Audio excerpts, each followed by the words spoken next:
Bien.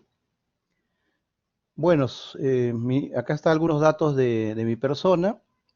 Soy doctor en Ciencias Contables y Empresariales en la Universidad de San Marcos, magíster en Ingeniería de Sistemas. Actualmente soy secretario técnico de la Comisión Técnica Permanente de la Junta. También soy presidente de los miembros adherentes individuales del AIC, vicepresidente de la Comisión Técnica Interamericana en Sistemas y Tecnologías de Información. Precisamente vamos a tener en este año una conferencia interamericana en la ciudad de Colombia, en el país de Colombia, ¿no? También soy miembro de la Comisión Anticorrupción de la Junta y experto en auditoría y sistemas de tecnología de información. El tema que nos convoca en esta oportunidad es el ciberdelito y podemos traducirlo como toda conducta atentatoria de los bienes jurídicos relevantes que supone el uso de medios informáticos en alguna de sus fases de ejecución. Es decir, no se trata de nuevos delitos, sino de la nueva forma de ejecutar los delitos antiguos. Realmente nosotros tenemos bastante experiencia con relación al descubrimiento o a la detección de los delitos comunes, ¿no? Pero estos tienen algunas diferencias. ¿Cuál es la principal diferencia?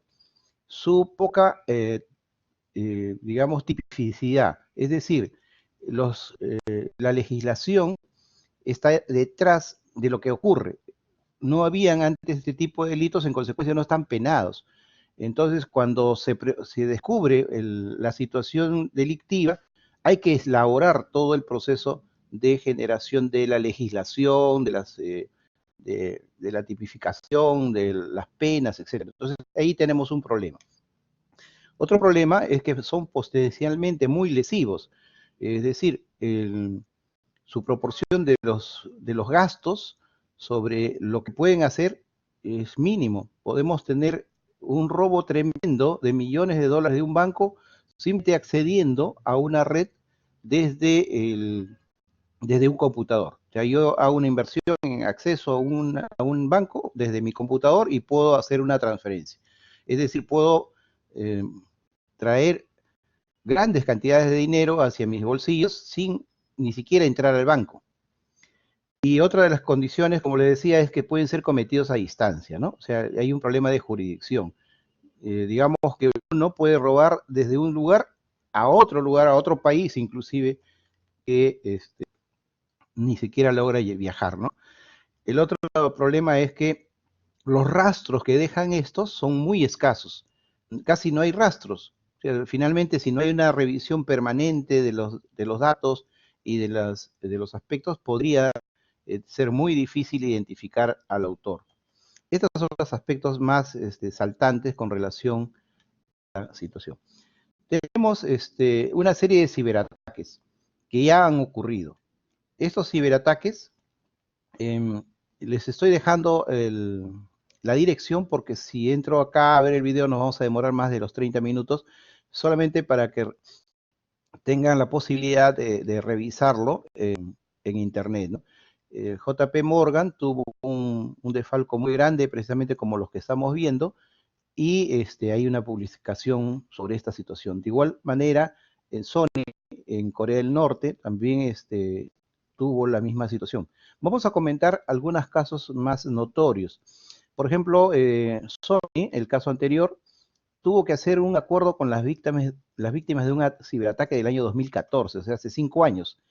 Tuvieron que agarrar y transar lo que les representó pagar 8 millones de dólares por la información que quedó expuesta por los piratas informáticos. O sea, el hecho de no de haber tomado medidas adecuadas le costó a Sony pagar millones de dólares. Mejor es invertir 3 o 4 millones sobre seguridad que estar pagando una gran cantidad de dinero por las causas de ese problema, ¿no?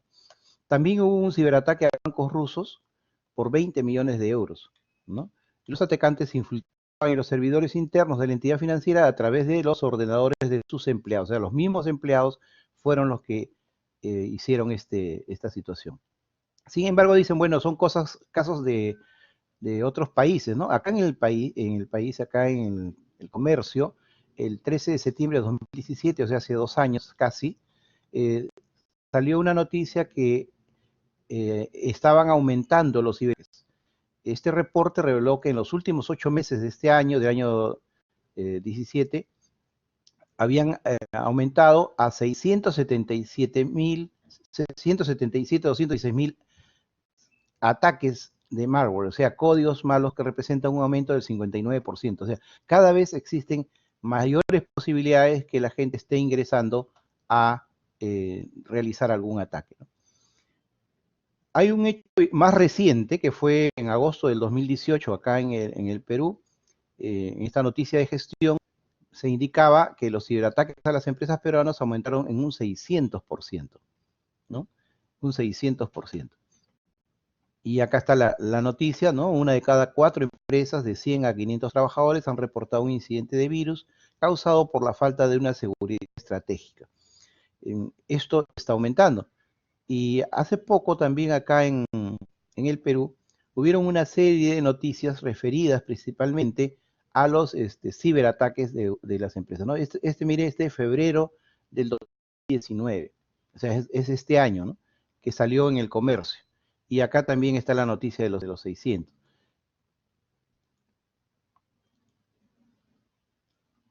¿Cuáles son los conductores que originan todos estos ciberataques?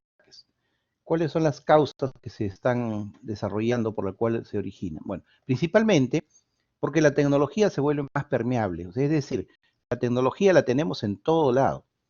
En Internet, en Chrome, en móvil, en social. Son plataformas que todos tratamos de ingresar y que su función básica es compartir. Y los empleados desean ese acceso, inclusive en tiempo real. Entonces, no podemos poner muchos parámetros. Pensar, por ejemplo, que algún banco le digan, su gerente, a partir de ahora ya no trabajamos con Internet, esté seguro que ese banco desaparece del mercado. Todos queremos tener acceso a través de nuestro celular al banco para hacer transacciones. Ya no queremos ir al banco. Entonces, ese es un problema. El otro es el cambio de los modelos de negocio. ¿Qué es lo que está pasando ahora? La mayor parte de empresas ya no se preocupan mucho en adquirir activos, sino en software que le permite conectar entre el usuario y el proveedor del servicio. Por ejemplo, Uber, ¿no? Uber es una empresa que lo único que hace es conectar a alguien que tiene un carro y está disponible con alguien que necesita adquirir un servicio de taxi. Esa empresa hace la conexión, establece algunos parámetros y de esa manera puede hacer más fácil y cada vez más confiable el uso de este tipo de servicios. Así como ese servicio, hay muchos otros servicios que han nacido solamente con tecnología. Han cambiado el modelo de negocio y eso no se sabe hacia dónde va a ir. Por otro lado, hay más datos que proteger. Cada vez hay mayor volumen. Imagínense la empresa telefónica con todas sus cuentas y todas sus posibilidades de planes y servicios, algunos solamente celular, teléfono, celular, cable, etcétera. Una serie de servicios y cada vez requieren mayor control de las personas. Si no se utiliza tecnología, no se puede administrar adecuadamente esa magnitud de personas. Tarjetas de créditos, ¿no? Información que es a nivel de todo el mundo. O sea, yo voy con mi tarjeta y en cualquier parte del mundo tienen que atenderme. Esta necesidad de cumplir con requisitos de privacidad para determinadas jurisdicciones también es un problema. Y el último es que hay una amenaza mayor de atacantes. O sea, cada vez hay más gente que se dedica a estudiar, a revisar y que lo usa para el mal. Entonces, continuamente están innovando para eliminar o para evitar los controles que cada organización está hecha, ¿no? Y esto a veces, como le decía, desecho desde otro país y ya no tenemos forma de aplicar la ley de un país a un atacante de otro país. Estos son los aspectos que generalmente están tratando de generar aspectos de seguridad cibernética, ¿no? Entonces, acá tiene que salir el concepto de la ciberseguridad. ¿Qué cosa es el concepto de la ciberseguridad? Es la protección de los activos de información mediante el tratamiento de las amenazas que ponen en riesgo la información que se procesa. Se almacena y se transporta mediante los sistemas de información que normalmente se encuentran interconectados. Entonces, la ciberseguridad es proteger los activos de información. Y dentro de activos de información podemos mencionar a la información física, la información digital, el software, el hardware, los servicios de información, los servicios de comunicaciones, los servicios de almacenamiento, inclusive las personas, ¿no? Y las imágenes que se almacenan dentro del servicio. Acá un poco comentar lo que cosas entendemos por el servicio de información, lo que nos da como resultado el concepto de seguridad de la información. Entonces, ¿qué entendemos por seguridad de información? Sería la protección de la información contra una gran variedad de amenazas. Entonces, todas las amenazas que se están presentando, ¿cómo las protegemos? ¿Con qué fin? Con el fin de que continúe el negocio, independientemente de que nos ataquen o no. O sea, yo tengo que tener una protección. Minimizar el riesgo, maximizar el retorno de inversiones a través del uso de la tecnología para optimizar mis procesos, ¿no?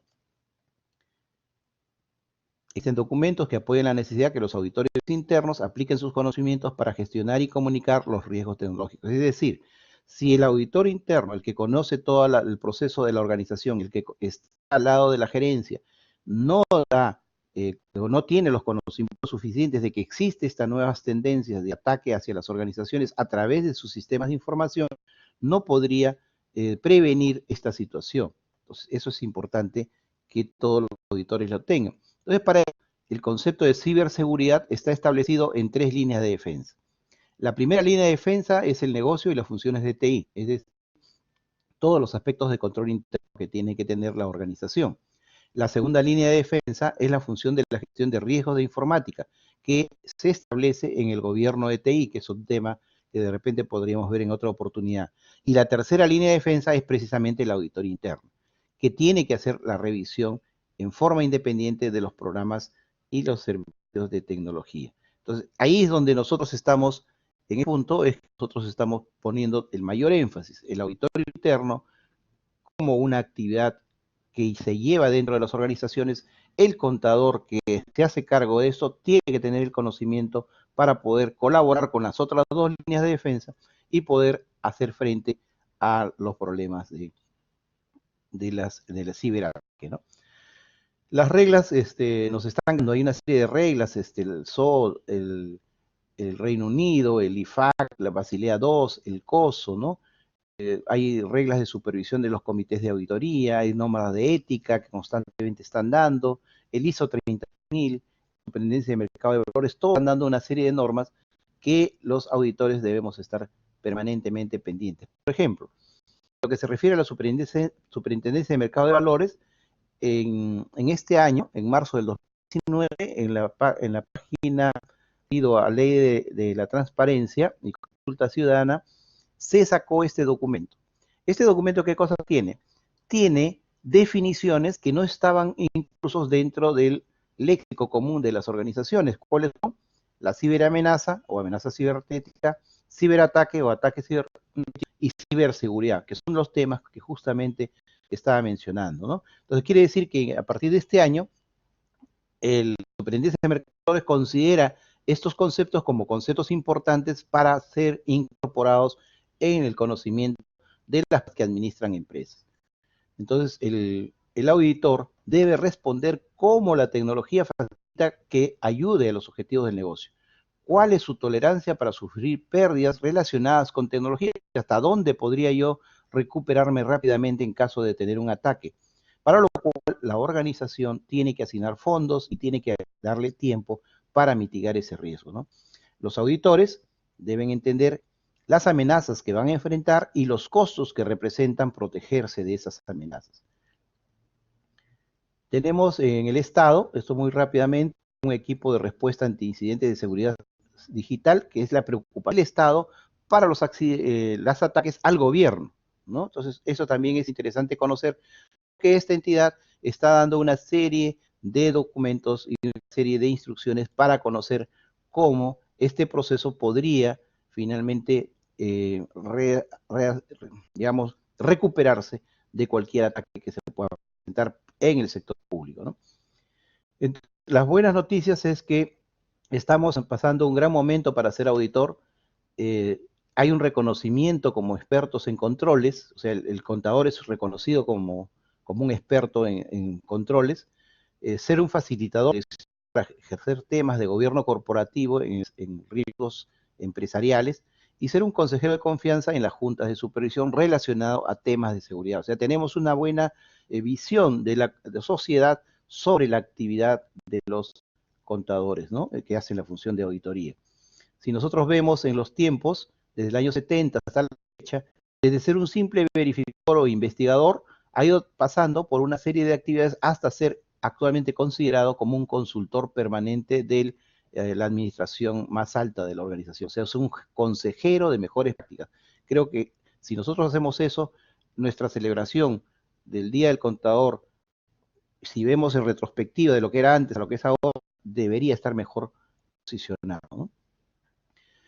Bueno, hay una serie de servicios que nosotros podríamos dar: gobierno corporativo, manejo de riesgos, desarrollo sostenible, etc. La auditoría debe alinearse con los riesgos del negocio. O sea, mientras más riesgos tenga, mayor posibilidad tiene que presentar. Este es un enfoque mucho más amplio, sería otra expresión, para poder incorporar el concepto de ciberseguridad como un proceso que tiene que desarrollarse en la organización, ¿no? Ahora solamente lo menciono. Y auditores, ¿qué cosa podemos prometer a la gerencia? Ayudarlos con consejos, ser independientes, proporcionar certidumbre objetiva, ser sistemático y disciplinado, agregar valor a las empresas, mejorar la eficacia de la administración de riesgo, controles internos y sobre todo en gobierno corporativo. Bien, yo solamente antes de concluir la exposición quisiera agradecer al presidente de la Junta de Decanos del Colegio de Contadores del Perú, al doctor Juan Javier León, y a todo el equipo que ha hecho posible este tipo de eventos, que vienen a ser un inicio de todo lo que se puede hacer en el futuro con clases mucho más amplias y con mayor tiempo para hacer. Un saludo a todos los colegas presentes por el Día del Contador, y quedo a su disposición algunos minutos más para atender cualquier consulta que quisieran. Muchas gracias. Sí. Señora María Guzmán, ¿cuál es la responsabilidad de contar la evaluación continua dentro de las organizaciones? Creo que dependiendo de su cargo que desempeñe en la organización, por ejemplo, si la parte de gerencia tiene la responsabilidad de habilitar los controles internos, ¿no? Para efectos de estar totalmente imbuido en su responsabilidad de la salvaguarda de los activos, el cumplimiento de las políticas y el cumplimiento de los objetivos de la organización. En el caso de que estuviera en la parte de la auditoría interna, como le decía, tiene que tomar el conocimiento de la nueva forma de delito que existe, y para ello tiene que estar permanentemente activándose, permaneciendo en serie de conferencias, libros, etc. Porque si no, se queda en el tiempo, ¿no? Ya, en internet hay un tema que se llama el COVID, así se escribe, COVID 2019, que está en ISACA, en internet. Ahí hay temas sobre control interno referido a tecnología. Generalmente son objetivos de control de TI para mejorar el servicio. Entonces uno puede ir leyendo esto para enterarse qué es lo que tiene que hacer, ¿no? Eso es para empezar.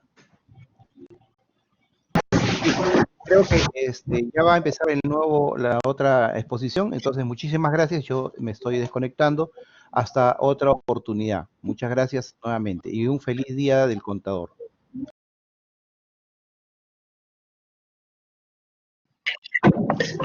Buenas, ¿cómo están? Me han dicho que tenemos exactamente 30 minutos, 20 de exposición y 10 de preguntas, así que trataré de avanzar bastante rápido con este tema. Veamos lo siguiente. Vamos a hablar de la norma antielusiva. Lo primero que hay que ver es lo siguiente: el contenido de estas diapositivas deben ser complementadas con la exposición. Esto es básicamente para las personas que luego accedan a la diapositiva y no hayan estado durante la exposición. Bien, veamos este tema. Primero, hay que revisar la realidad. Entonces, en este caso, para ver el funcionamiento de la norma antielusiva, vamos a verlo en relación a un tema muy del día a día. ¿Cuál es el tema del día a día? Veamos, en Lima, ¿no? En una vía de Lima, de esas que normalmente nos ocupa el tránsito, los vehículos pueden escoger entre ir por encima, fíjense, por encima del óvalo, o que va muy lento, o ir por debajo, pero genera muchos riesgos de seguridad. Entonces, las ambulancias pueden pasar por encima de manera mucho más rápida, porque tienen, obviamente, el respaldo así del Estado, y existe un agente del Estado que controla la legalidad del tránsito, es decir, nosotros no nos podemos poner una sirena y pasar inmediatamente por arriba. Entonces, en esta realidad del tráfico, vamos a ver qué pasa con la norma antielusiva. ¿Qué pasa si esa norma antielusiva se aplicara acá? En el primer caso, el conductor elige ir por debajo y ahorrarse el tráfico que se genera. Obviamente, ahí hay un tema importante. La gente del Estado que presenció dicho acto, en vez de pasar por arriba muy lento, fue por abajo, mira la operación y dice, acá no pasó nada. Fue su economía del señor. Así el señor decidió esto, no hay ningún tema que infraccionar. En el segundo caso, en cambio, el conductor elige disfrazar su vehículo de ambulancia, acá está, y pasar por arriba mucho más rápido.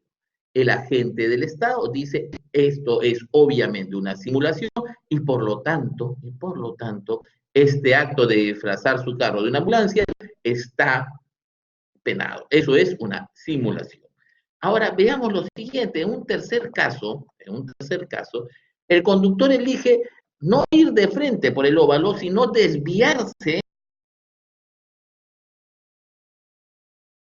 tomar la demora en el normal de los casos ocurre. El agente de policía dice, ojo, ahí hay un fraude, porque has evitado la manera normal de hacer la operación y has logrado tomar un atajo. Entonces, es sumamente importante que diferenciemos esto. En el primer caso, tú optas entre dos alternativas, pasas por debajo, no hay, el agente de la policía no te dice nada. En la otra alternativa, tú te disfrazas de ambulancia y dices, oye, acá hay una simulación, tú no eres ambulancia, tú eres un normal, y en la tercera te tomas un atajo y evitas lograr salir del tráfico. Y en este caso te dice, ay, entonces, en este mecanismo, en estos tres mecanismos de los autos, que espero que sea medianamente visual para este tema, tenemos que desarrollar lo que existe en la normatividad y existe en la doctrina al respecto. Vamos a ver un tema que es importante. Vamos a ver un marco teórico y vamos a trabajar luego muy rápidamente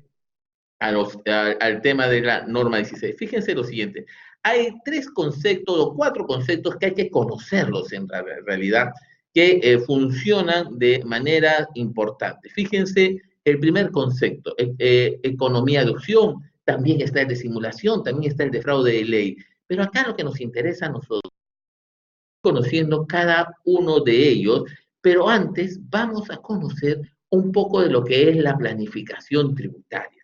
La planificación tributaria, en realidad, es un proceso constituido por un conjunto de actos jurídicos que intenta maximizar la inversión, ¿no?, a través de la reducción de la carga tributaria a la óptima admisible dentro de las opciones que contempla el ordenamiento jurídico. Ojo, contempla el ordenamiento jurídico. Pero acá hay que ver este tema con respecto a las modificaciones que han habido.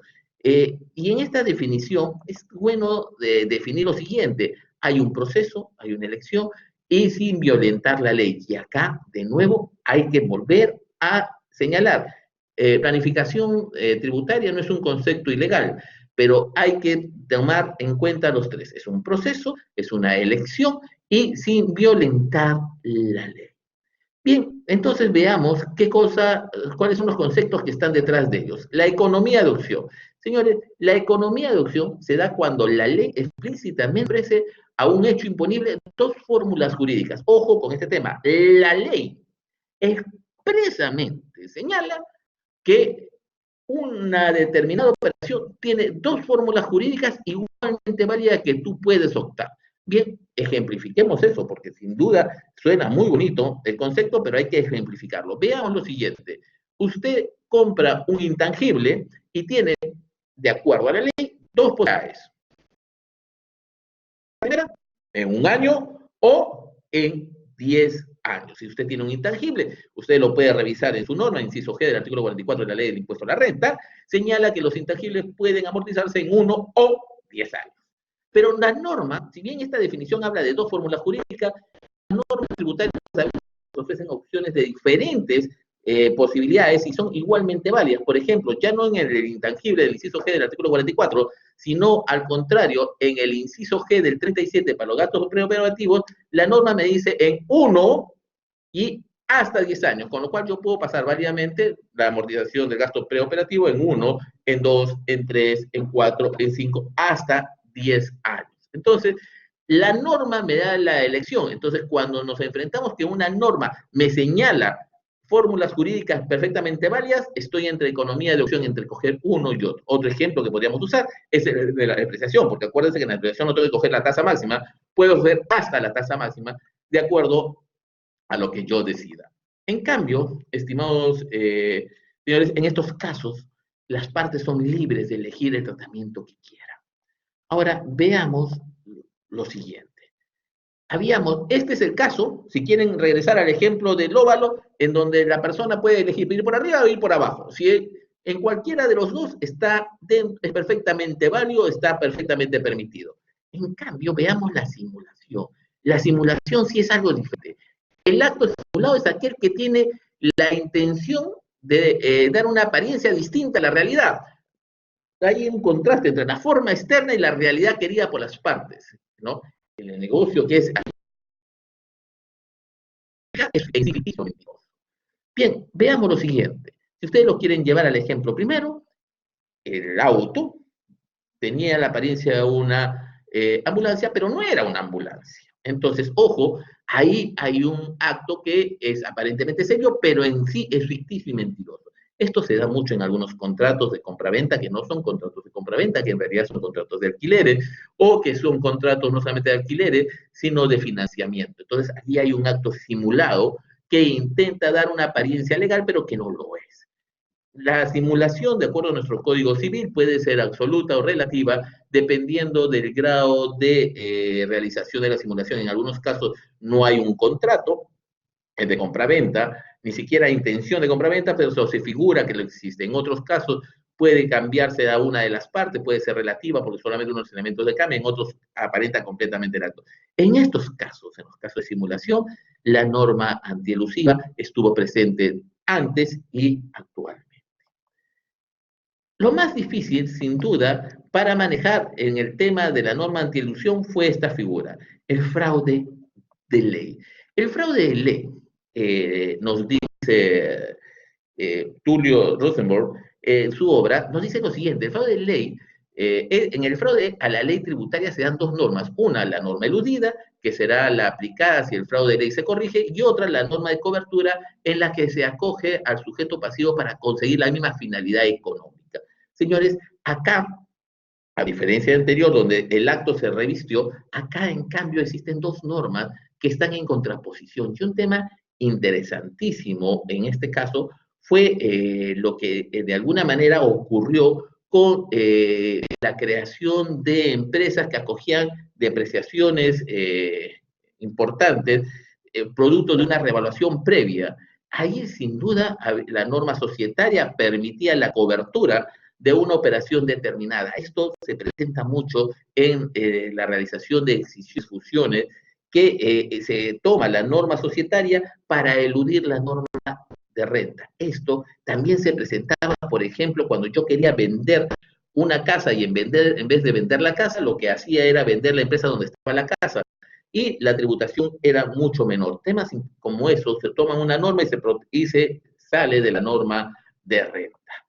Pero una de las figuras que no estuvo como tal señalada fue una de las figuras jurídicas que no estuvo como tal señalada tampoco, al igual que el fraude en las normas anticonstitución anteriores, fue la norma, la figura del abuso del derecho. Lucho, ¿y a qué te refieres con el abuso del derecho? En el abuso del derecho tú tienes la facultad de tomar una ley tributaria, pero el uso que le das lo llevas tan al extremo que en realidad la figura ya no está dentro del ordenamiento jurídico que deriva a suceder. Lucho, danos un ejemplo en el mundo tributario de eso. Perfecto, veamos lo siguiente. Todos los contadores sabemos que la renta de tercera calidad se rige por el principio del devengado, eso ha sido recientemente modificado, está en el artículo 57 de la ley del impuesto a la renta. Sin embargo, la norma de renta ofrece un tema particular, que es el artículo 58. El artículo 58 no está para todas las ventas de bienes, sino para algunos tipos específicos de venta de bienes, que te dice las ventas de bienes a plazo mayores a 12 meses pueden diferir su pago del impuesto en función de la fecha de vencimiento de las cuotas. Es así, por ejemplo, si yo tengo un contrato a plazo de un bien a 24 meses, yo puedo pagar en el primer año el impuesto que equivale a las 12 primeras cuotas y en el siguiente año el impuesto que equivale a las siguientes 12 cuotas. Eso estaba un poco pensado para que a las operaciones de compra-venta al crédito de bienes, ojo, de bienes, no se afectara directamente con el impuesto cuando todavía no había cobrado. Entonces eso parece una norma regular, no se aplica mucho, es cierto, pero está en la norma señalado para cierto tipo de contratos. Pero imaginemos lo siguiente, yo quiero venderle la casa a otra empresa y de alguna manera el tema fiscal es importante y yo decido venderle la casa al crédito en una operación única, ¿ya?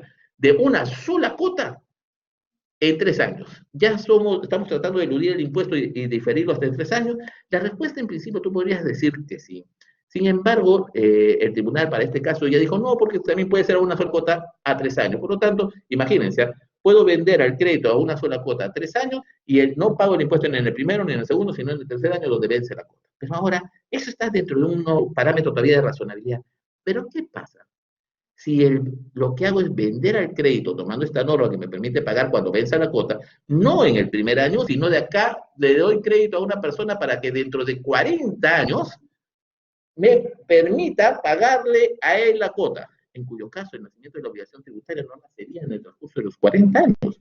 Interesantísimo, fíjense ese tema, pero ya el uso de la operación sería a todas luces un uso que tiene la intención un abuso del derecho que previamente me establecieron. Entonces, este tipo de figuras van a tener sin duda mucha importancia en el momento de la aplicación de la norma 16 actual. Veamos lo siguiente. Esta norma 16 tiene sus antecedentes en lo que antes conocíamos como la norma octava, que ya venía desde el año 96. Esa norma octava luego esa norma octava original comprendía todas las figuras, sin embargo luego fue recortado en el mismo año 96 y solo comprendió una de las figuras, a la simulación, dejando de lado las otras figuras. Quiero que ustedes noten el abuso del derecho, quiero que ustedes noten un tema específico acá.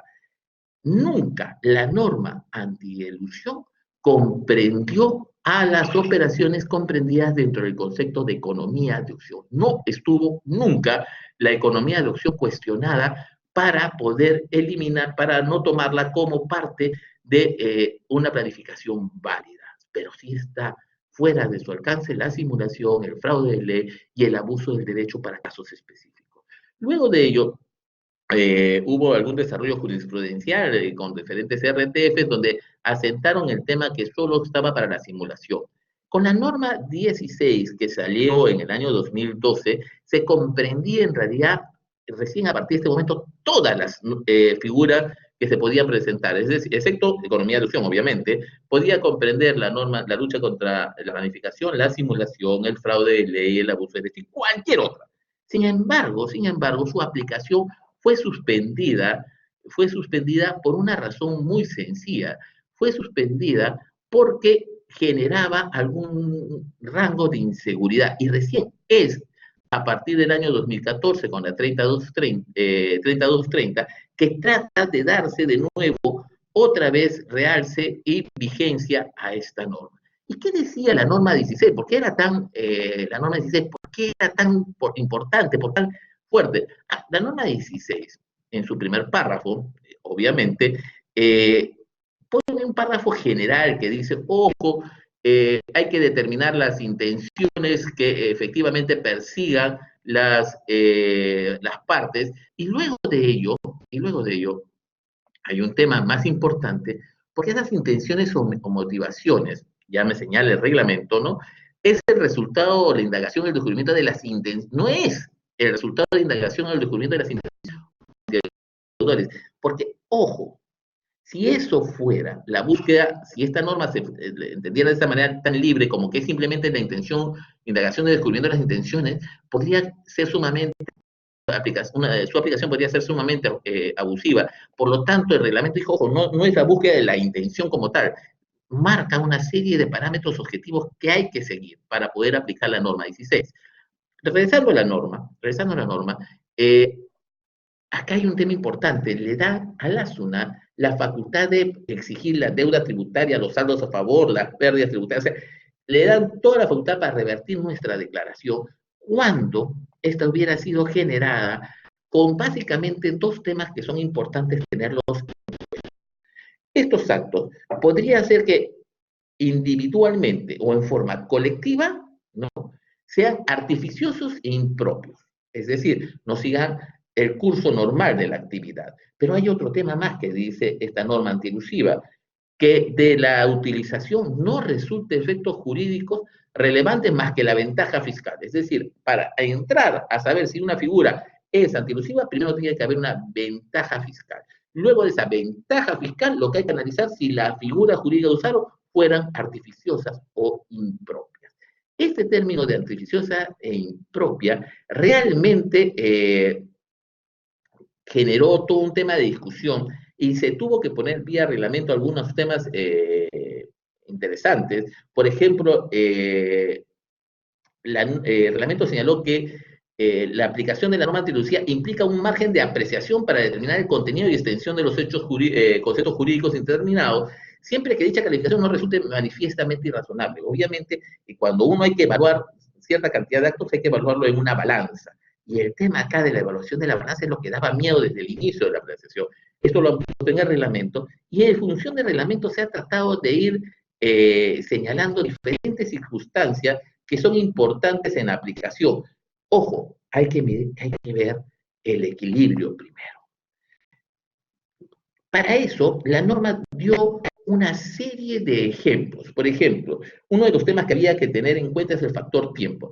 La manera en que el acto fueron celebrados y ejecutados, la forma y la sustancia, situaciones, relaciones, el tiempo y el periodo entre un acto y otro. Por ejemplo, estimados amigos, yo compro una casa, y en vez de comprarlo, prefiero alquilarlo, y al final me dan una opción y luego me dicen, siempre fui el propietario. Oye, ¿cuál fue la manera en que el acto fue hecho? ¿Cómo fue celebrado? ¿Qué intención tuvo en el tiempo? ¿El tiempo entre una forma y otra fue pequeña o fue un acto que fueron consecutivos con la sola intención de lograr la operación? Entonces, este tipo de evaluación tiene que ser analizado en los procesos de fiscalización.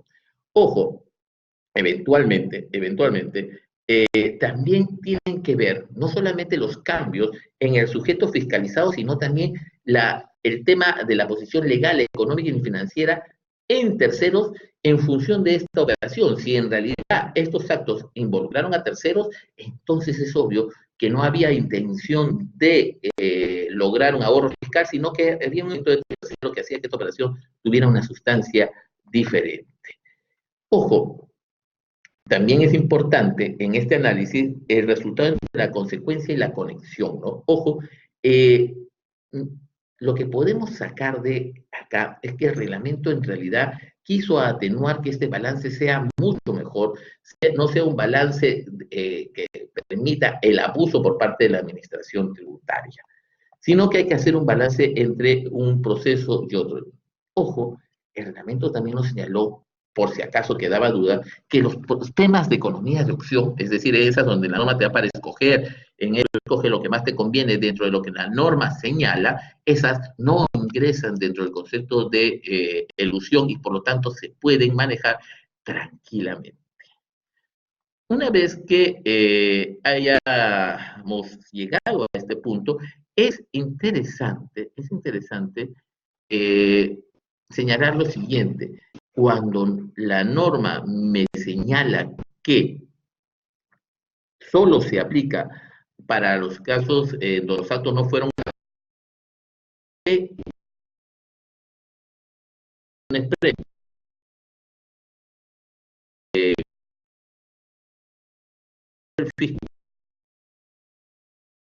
esas dos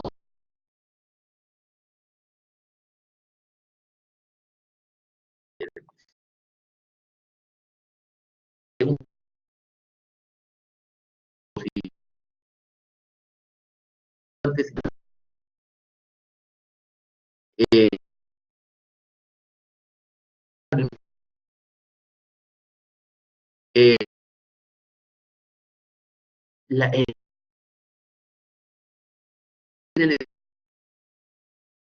bien,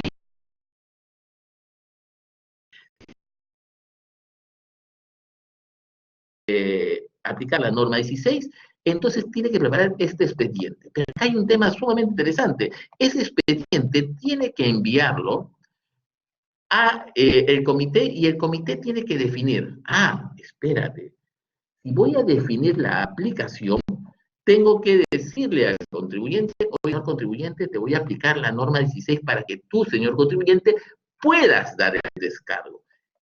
Uno de los elementos más importantes era qué hacía este comité revisor, porque ojo, es un órgano diferente al fiscalizador. Tiene que emitir una opinión, tiene que complementar la aplicación y tiene que citar, señores, tiene que citar al contribuyente para que darle la oportunidad al contribuyente de hacer sus descargos correspondientes. Y un elemento más interesante es lo siguiente: producto de toda la casuística que ve el comité revisor, la va a tener que publicar para que sirva de un material a los contribuyentes para que sepan que eso no deben hacer.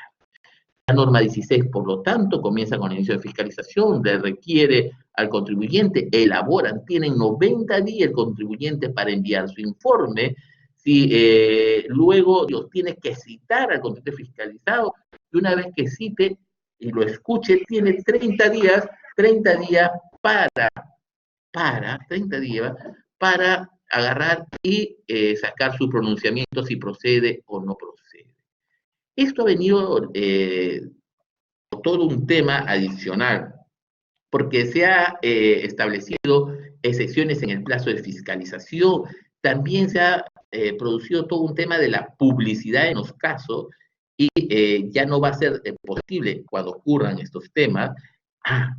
Y tal vez el tema más fuerte que ha habido es lo siguiente: cuando se aplica la norma 16, la responsabilidad se puede atribuir a los representantes legales.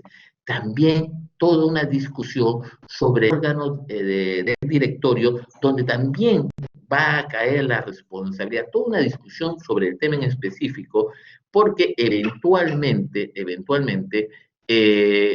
va a tener que probar si es que fue o no fue responsable en este tipo de operaciones. Y un elemento que generó bastante crítica en su momento es desde cuándo se produce la norma. En ese sentido, es claro, dijo a partir de julio del 2012, y ahí han habido discusiones sobre la legalidad o no de esta norma.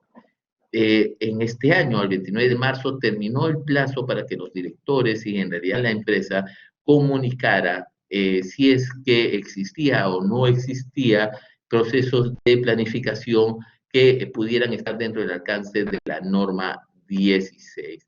Se ha establecido esta obligación de difundir los casos, eso es importantísimo, porque sin duda la aplicación de estos casos en general darán a los contribuyentes el camino que la administración está tomando. En todo este proceso se ha puesto una norma procedimental de medir cómo es que se deben cumplir el proceso de fiscalización, que ha dicho todo basado en el principio de la buena fe. Y tal vez un tema interesante que pueda ser importante para todos nosotros es este tema sobre el asesor tributario. Fíjense que no hablan necesariamente del abogado, incluyen al abogado, pero no es necesariamente el abogado únicamente, sino que dicen lo siguiente: asimismo el abogado o el asesor tributario, que puede comprender también a contadores o cualquier experto en tributación, debe informar al deudor tributario de manera veraz, leal, entendible y oportuna sobre los riesgos y alternativas de acción a evaluar para su defensa de su interés. Ojo, tema importante: están poniendo una obligación sumamente relevante, no solamente en las manos del abogado, sino de cualquiera que ejerza la titularidad de ser un asesor tributario. Ojo, acá también ha habido toda una modificación, como tenía que ver, conjuntamente con las sanciones, ¿no? En función de las multas que surgen producto de las infracciones de actas de reconocimiento. Bien, dicho eso, yo de alguna manera he cumplido con hacerles un resumen de toda la norma en los 20 minutos que me dieron. Por lo tanto, si en este momento hay alguna pregunta, quedo a su disposición. Si las normas anti-elusión son la solución en general para estos problemas. Y la respuesta es la siguiente: las normas anti-elusión solo son el primer paso. En realidad, el lograr evitar la elusión pasa por dos temas: la capacidad de control de la administración, número uno, y dos, por la cultura tributaria.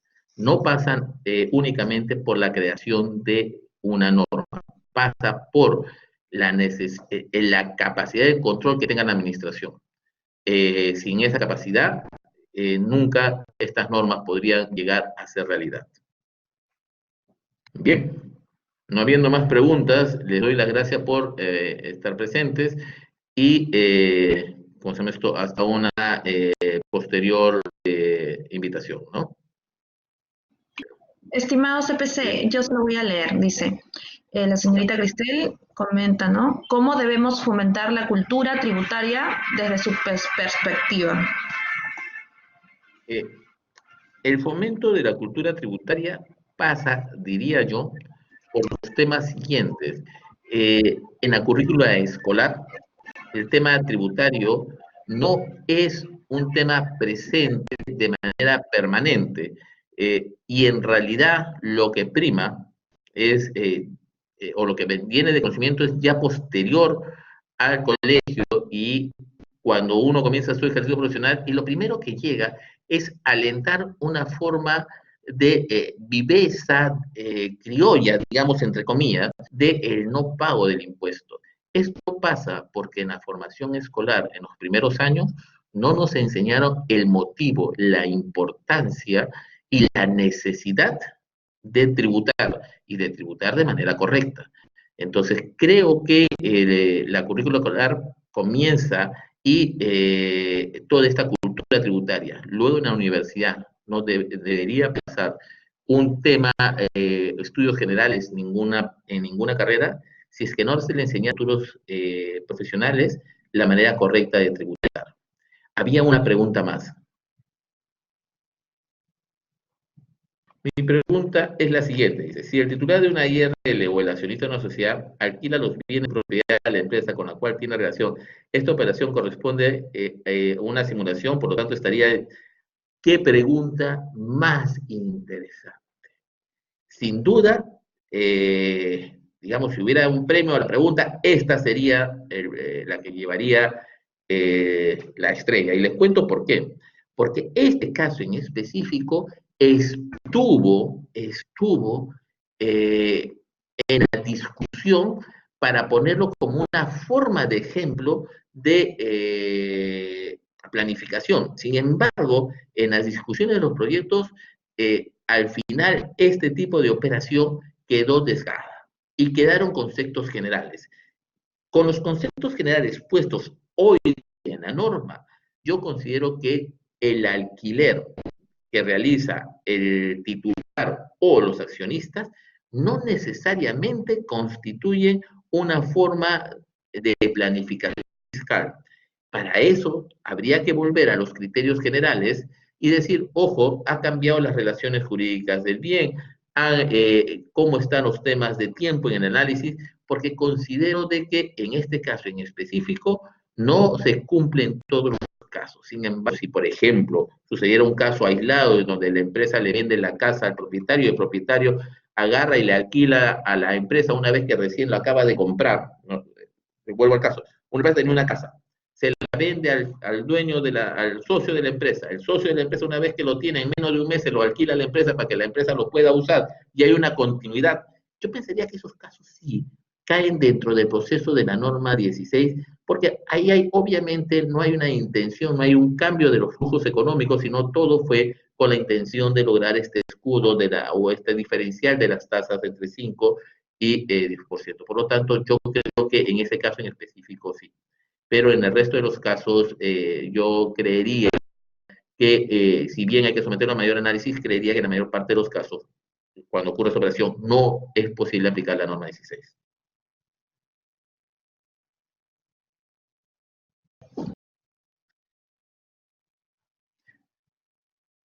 Bien, de no haber más preguntas, pasaría a retirarme.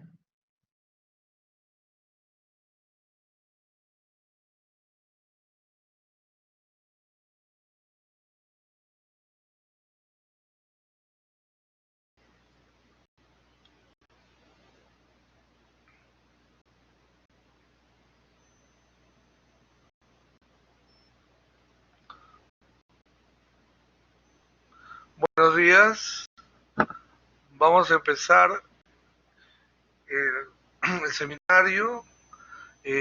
La idea es hacer una presentación muy general y macro sobre el handbook de auditoría que emite anualmente el JASB y que debe ser material de consulta para todos los auditores o todos los contadores que están en la práctica de la auditoría.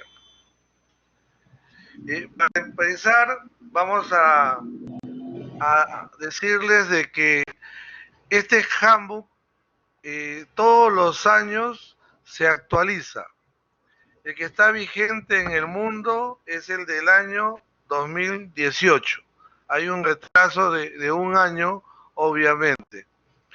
El que vamos a usar pronto es el handbook del año 2018, perdón, 17. ¿Por qué? Porque es el que está traducido al español por el IFAC. Actualmente la práctica de auditoría en el Perú está utilizando el handbook del 2013. Hay un desfase, como ustedes comprenderán, de varios años y que la idea es que en el año 2020 ya estemos alineados y podamos hacer la práctica de la auditoría utilizando el handbook que está vigente en el mundo. ¿Cómo está constituido este handbook? En la transparencia que tienen ustedes pueden ver la estructura que ella presenta. Este handbook tiene 3 volúmenes. El volumen 1 es el que versa sobre ¿Aló? ¿Aló? El volumen 1 es el que versa sobre la auditoría de estados financieros. Es el que tiene como propósito emitir una opinión como auditor independiente. Esta estructura del handbook que ubica a los 3 volúmenes empieza con el código de ética. El código de ética que emite el IESBA es un documento que todo auditor debe conocer y practicar para efecto que pueda hacer los trabajos de auditoría.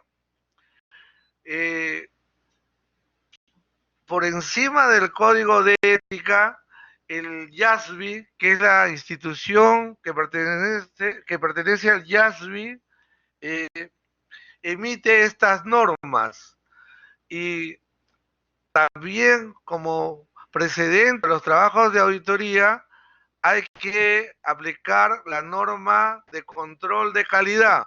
Eso quiere decir de que todos los trabajos que hace un auditor como contador tiene como bases, como pilares, el código de ética y las normas internacionales de control de calidad. Sin esto no podemos hacer la práctica. Ahora, este marco internacional que soporta el handbook nos habla hoy día de encargos de aseguramiento. Como vamos a ver más adelante, hay una diferencia entre los encargos de aseguramiento y lo que conocíamos antes como auditoría.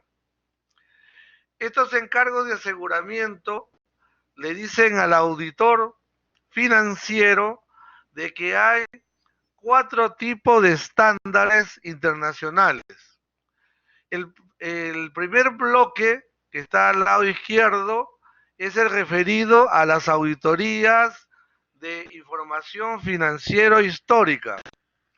Y aquí hay una división entre lo que son los trabajos para emitir un dictamen, que son las NIAs, que la mayoría conocemos, las normas internacionales de auditoría, que van de la número 100 a la 999, y eso está en el tomo 1. En el tomo 2 están las normas internacionales de encargos de revisión, que aquí no hay dictamen. Estas normas van de la 2000 a la 2199 y vamos a ver más adelante qué tipos de trabajos podemos hacer acá como auditores financieros. Cabe destacar que los trabajos con NIAs son para hacer auditoría de estados financieros con opinión. Estas segundas normas no dan opinión, dan una atestación negativa. Ya vamos a saber, vamos a conocer de qué se trata esto más adelante. Después hay otra rama de cargos de aseguramiento que se llama otros encargos. Y estos otros encargos están normados por las normas internacionales de encargos de aseguramiento, que van de la 3000 a la 3699. Vamos a ver también ahí que hay otra oportunidad de una serie de trabajos que no representan ni dictamen de auditoría ni trabajos de revisión de estados financieros históricos. Después de eso, en estos 3 bloques de normas hablamos de algún tipo de aseguramiento, aseguramiento alto o aseguramiento medio. Pero este marco también nos dice que el auditor financiero puede hacer otros trabajos en la cual el auditor no da aseguramiento. Y eso se hace con las normas que se conocen como las normas internacionales de servicios relacionados, que van de la 4000 a la 4699. Con estos tipos de trabajo, el auditor no da ningún aseguramiento. Es decir, hoy día en la práctica de la auditoría regulada por el IASB con AA, permite que el auditor financiero como contador haga diversos tipos de servicios que van en un degradé en cuanto al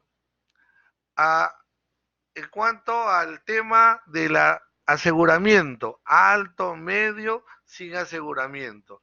Obviamente el aseguramiento implica un compromiso, el interés público, la confianza, y como vamos a ver más adelante, vamos a conversar un poco en detalle de cuáles son estas diferencias.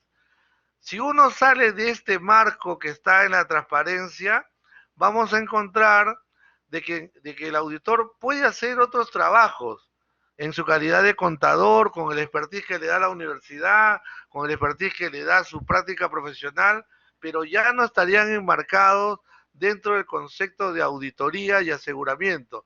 Estaría enmarcado en el campo de la consultoría, de la asesoría, y esto ya no tiene nada que ver con el handbook que estamos tratando hoy día. Entonces, ahora vamos a entrar a ver un poco, cada uno de qué forma, cada uno de estos tomos, que son 3. La parte 1 trata este contenido: la norma internacional de control de calidad, la auditoría de información financiera histórica NIAS y las notas internacionales de práctica de auditoría, que son las NIPA, que hablan textualmente sobre instrumentos financieros. Entonces, el tomo 1, control de calidad y auditoría con dictamen de estados financieros. El tomo 2 es el que trata sobre los otros estándares que habíamos hablado. Las NIC-SR, normas nacionales de compromiso de revisión histórica, estados financieros históricos, las normas internacionales de aseguramiento, excepto auditorías o revisión de información histórica, que se llaman también las NICA, y las normas internacionales sobre servicios relacionados, NIG-SR. Ese es el tomo 2.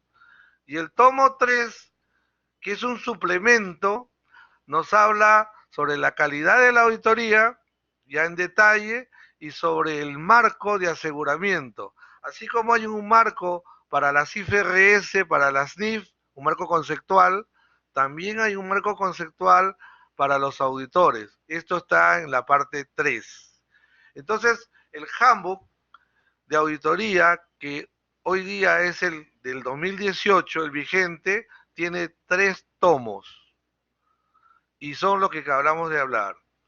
Seguidamente vamos a pasar un poco sobre las normas internacionales de auditoría,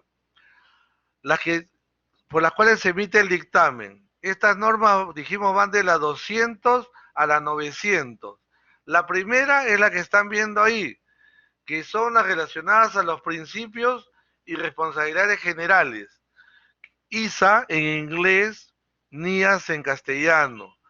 Van de la 200, 210, 220, 230, 40, 50, la 60 y la 65. Como están viendo ustedes ahí, estas normas son las que tenemos que conocer todos los auditores que estamos en la práctica de auditoría como conceptos y responsabilidades generales, ¿no? ¿Cuáles son los objetivos de la auditoría? Que hay que tener una carta de compromiso, que hay que tener un control de calidad en el trabajo, cómo se documenta, cuáles son las responsabilidades que tiene el auditor ante el fraude, cuáles son las consideraciones de leyes y regulaciones, cuáles son las comunicaciones con el gobierno corporativo y cómo comunicamos las deficiencias de control interno que hemos notado en el proceso de la auditoría.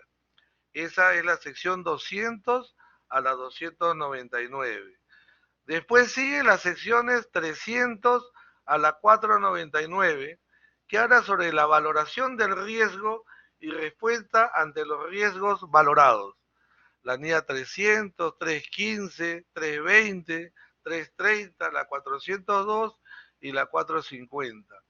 Nos hablan sobre cómo debemos planificar una auditoría basada en riesgos, que es el enfoque actual, la materialidad, la valoración de riesgos, la materialidad en la planeación, en la ejecución, la respuesta que da el auditor a los riesgos que identifica, y después pasamos a las consideraciones para una auditoría que usa una organización de servicios o a la evaluación de declaraciones equivocadas identificadas durante una auditoría. O sea, cuando un auditor encuentra los errores, la falta de contabilización, la desviación a las prácticas, el incumplimiento a leyes y regulaciones, cómo tratar esto.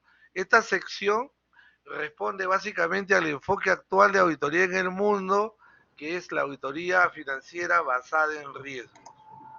Después tenemos otro componente que nos habla sobre las normas del 500 al 599, que nos habla sobre las evidencias, las confirmaciones externas, la auditoría de saldos iniciales, los procedimientos analíticos, el muestreo de auditoría, la auditoría de estimados contables, que es una norma que acaba de cambiar, la auditoría de partes relacionadas, de los eventos subsecuentes, de la empresa en marcha y de la carta de confirmación, tanto a la gerencia como a terceros.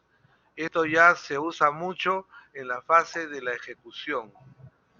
Después pasamos a otro bloque que habla sobre el uso de trabajo de otros, y estos pueden ser las auditorías de estados financieros de grupo, donde hablamos de auditor principal, auditor secundario, cuando hablamos del uso de trabajo con auditores internos, cuando una organización tiene estos profesionales, o cuando necesitamos de expertos para hacer la auditoría. Cabe mencionar de que hoy día las auditorías ya no son solo de contadores. En estos entornos tan complejos, de mucha tecnología, de negocios que van cambiando, innovando, necesitamos de equipos multidisciplinarios. Y es muy común de que el auditor vaya acompañado con sus especialistas de tecnología, de impuestos y cualquier otro que se necesite dependiendo del tipo de auditoría, el tipo de negocio. Después de esto tenemos las que se refieren a lo que es el reporte, el informe. Esto, por ejemplo, es una novedad y ha cambiado a partir del 2015, que es aplicable para las auditorías del 2016, en la cual cambia totalmente el tipo de informe de auditoría con dictamen. Hoy día es un informe mucho más amplio, ya no es una opinión binaria solamente, se trata de ensanchar la relación del auditor con los stakeholders, con los usuarios, con la gerencia. Hay mucha información.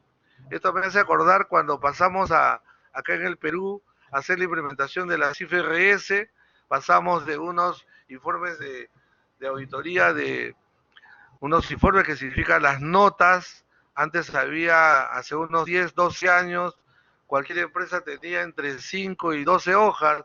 Hoy día una empresa puede tener 60, 70 hojas porque hay muchas más revelaciones. En el caso de la auditoría, el cambio está en el dictamen. Un dictamen hoy día, que todavía aplicamos en el Perú, pues si es un dictamen limpio, una sola hojita.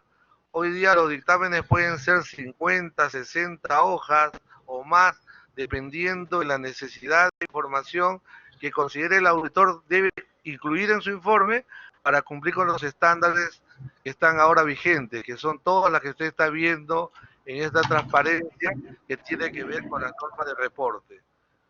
Es un cambio muy importante. Y después, para acabar con estas NIAs, que es el tomo 1, tenemos las áreas especializadas, auditoría especiales, estados financieros intermedios, auditorías de elementos, cuentas específicas, compromisos para auditar estados financieros resumidos. Muchos de estos no se usan actualmente en la práctica, pero les aseguro que si ustedes las leen, algún cliente de ustedes podría requerir esto y ustedes podrían encontrar una oportunidad para poder trabajar además de las auditorías con dictamen. Entonces, ahora pasamos a hablar un poquito, para no salirnos de las NIAs todavía, tomo 1, auditoría o aseguramiento. En realidad, la auditoría hoy día se encuentra en una tercera interacción. La auditoría no ha tenido cambios desde la era industrial hasta los años 70, más o menos, que empezaron el JASB. Y en esa época la auditoría se hacía una revisión al 100%. Era raro, pero se hacía.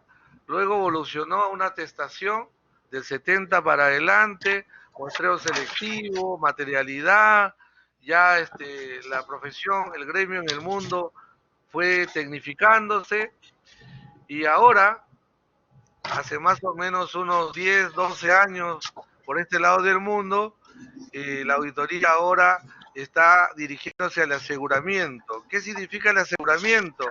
Hacer una auditoría basado en la administración de riesgos, donde están los riesgos del negocio, cómo bajan ellos a los riesgos inherentes, a los riesgos de control, a los riesgos de detección. Ya el concepto de vouching ya quedó de lado. Ahora es basado en riesgos. ¿Cuál es el horizonte cercano? El horizonte cercano para la práctica de auditoría, el problema no anda mucho con las firmas grandes. Yo diría que el problema hay que mirarlo, las firmas medianas, los auditores independientes, los estudiantes. Hoy día el entorno actual da mucho auge a las tecnologías digitales. Hoy día las ciencias cognitivas como la inteligencia artificial, la Big Data, el Data Analysis, el Internet hace de que hoy día sea más complejo hacer auditoría. Por eso que hoy día tenemos que entrar en el tema tecnológico, el uso de software, de herramientas, porque si no le entramos, vamos a quedar fuera del campo de la auditoría. Hacer auditoría hoy día sin tecnología es no cumplir con lo que dicen las normas de calidad. Ahí podría haber un problema. Eso es muy importante y para eso lo único que hay que hacer es capacitarnos, actualizarnos y leer nuestras normas de auditoría. Pero no se trata de cumplir por cumplir. Hay que aplicar el juicio profesional, el escepticismo, la independencia, ¿no? Entonces, repasando un poco para no olvidarnos, todas estas guías y todos estos 3 tomos los emite el YASB con AA, que depende del IFAC. Ahí está el link para aquellos que quieran entrar a verlo. Como les decía, la publicación actual es la del 2018. Acá hay un tema quizás importante. Pasamos ahora al tomo 2, el alcance de esto que se llama normas internacionales de encargos de revisión. Y la primera es la 2400. ¿De qué se trata esto? Es cuando el auditor se compromete a realizar una revisión de estados financieros históricos, cuando el profesional en ejercicio no es el auditor de los estados financieros de la entidad, y cuando la forma y contenido del reporte es distinto al de dictamen. Como les decía, acá hay conclusiones negativas. Nada llamó nuestra atención, o esto llamó a nuestra atención, y eso es lo que se reporta en este tipo de encargos, en la cual no hay un aseguramiento alto. Esto es un aseguramiento limitado, y por otro lado, este tipo de trabajos también honorarios cuestan menos que un trabajo con auditoría con opinión, donde hay mucha más aseguramiento, quiere decir mayor responsabilidad. ¿Qué objetivos tiene una revisión con estas normas? Obtener un aseguramiento limitado mediante la realización de indagación, procedimientos. El alcance es un poco menor, no es tanto como hacer un dictamen. Señorita, hágame un favor, ¿usted tiene las diapositivas a la vista? ¿Aló?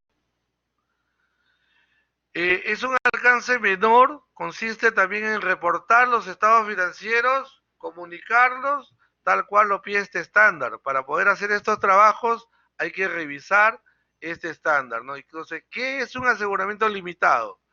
Es cuando el nivel de aseguramiento que el auditor es reducido a un nivel que sea aceptable en las circunstancias del compromiso. Y para esto hay que acordarlo con los clientes, hay que tener una carta compromiso, hay que considerar la ética y la calidad y sobre todo lo que dice este estándar para poder hacer este trabajo.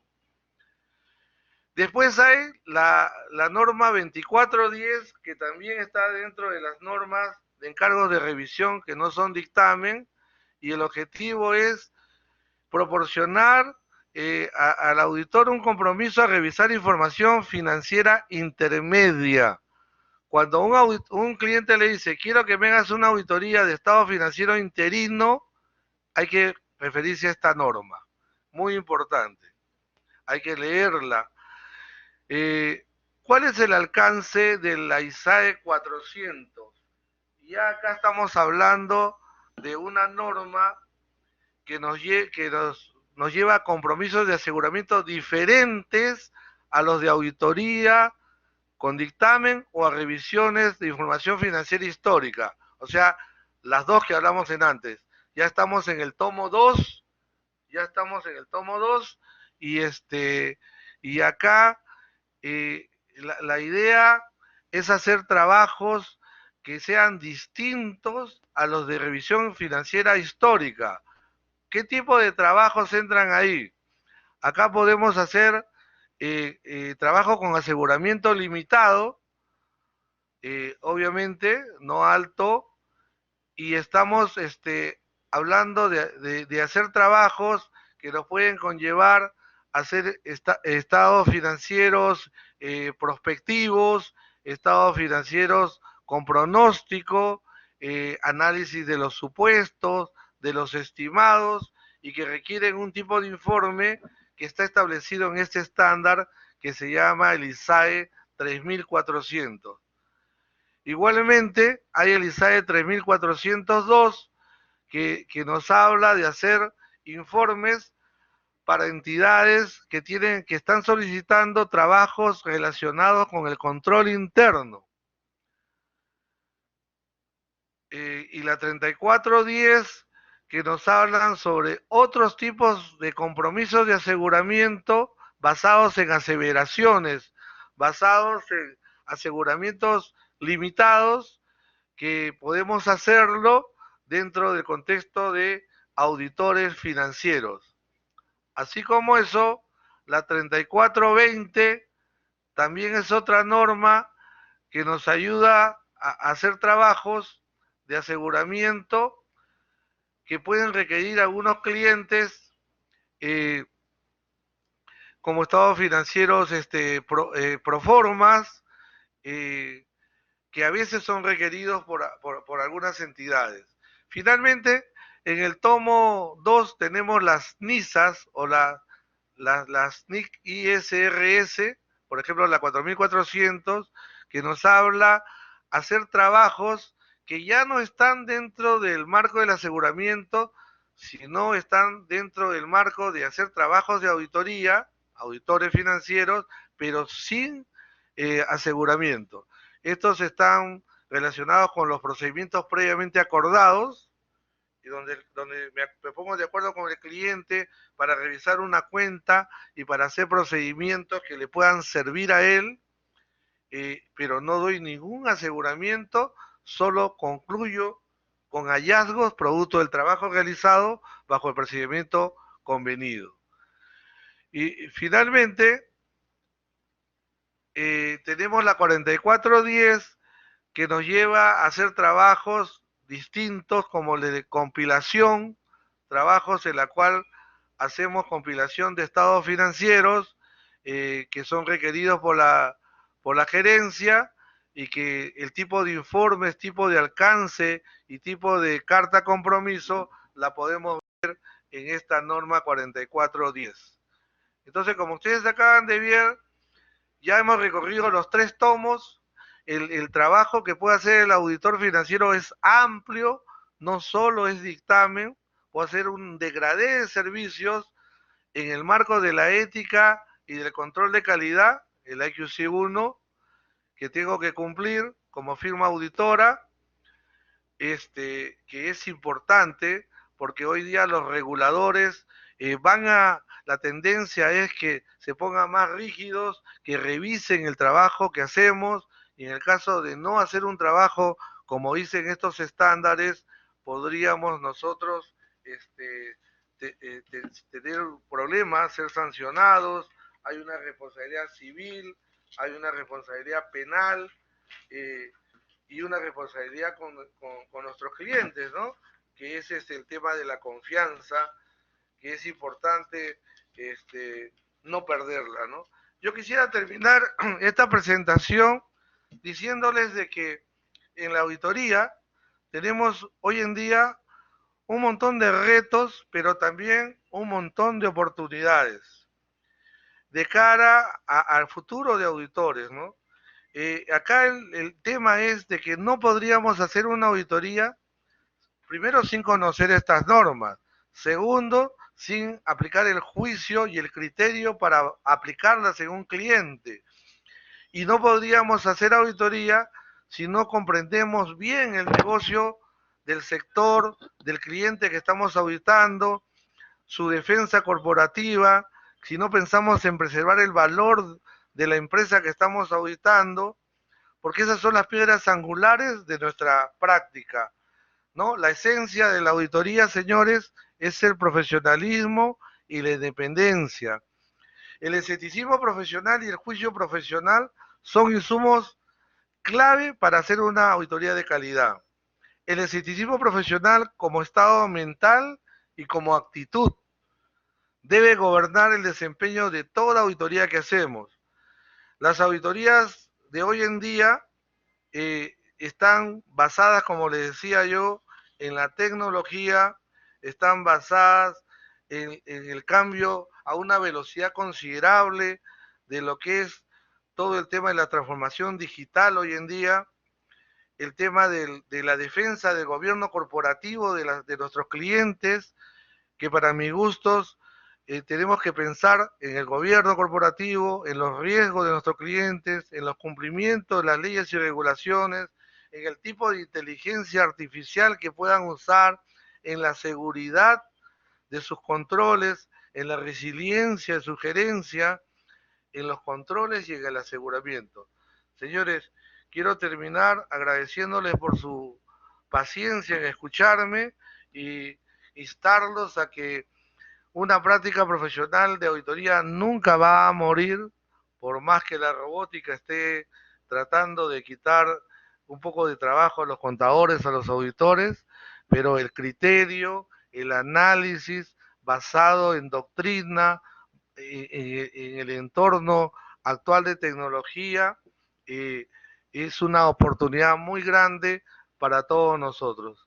Quiero terminar felicitándolos por el Día del Contador y por augurándole muchos éxitos en su práctica profesional. Muchas gracias.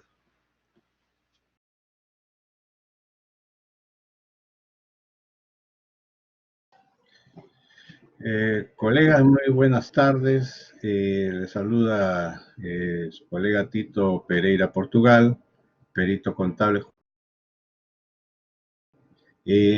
Agradezco a la Junta de Decanos por haberme invitado a participar pues, en este seminario internacional contable. Bueno, el tema pues, que me han solicitado es sobre las normas para la elaboración del informe pericial. Bien, pasaremos en todo caso a abordar este tema.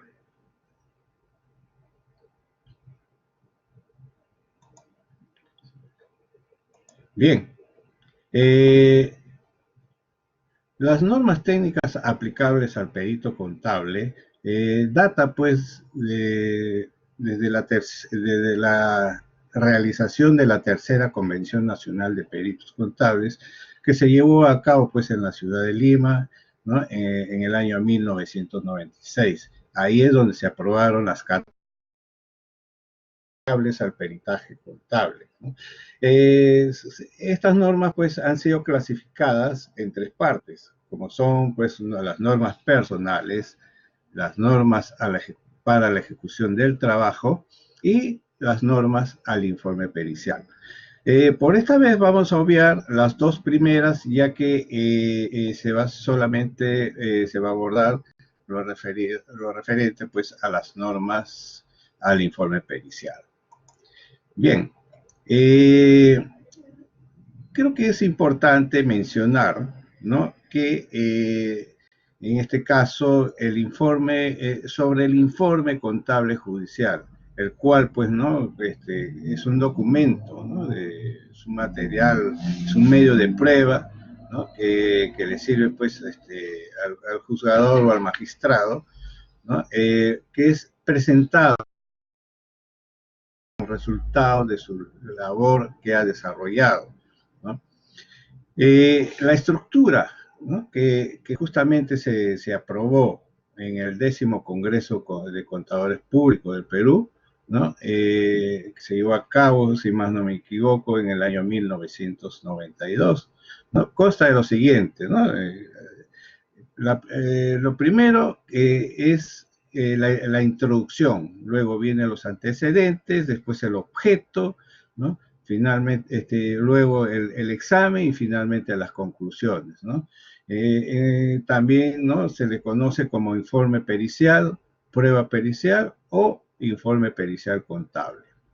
Bien, acá hay una especie, por decir, de discrepancias con algunos colegas en cuanto a la definición del término que el perito presenta como resultado de su encargo por el magistrado.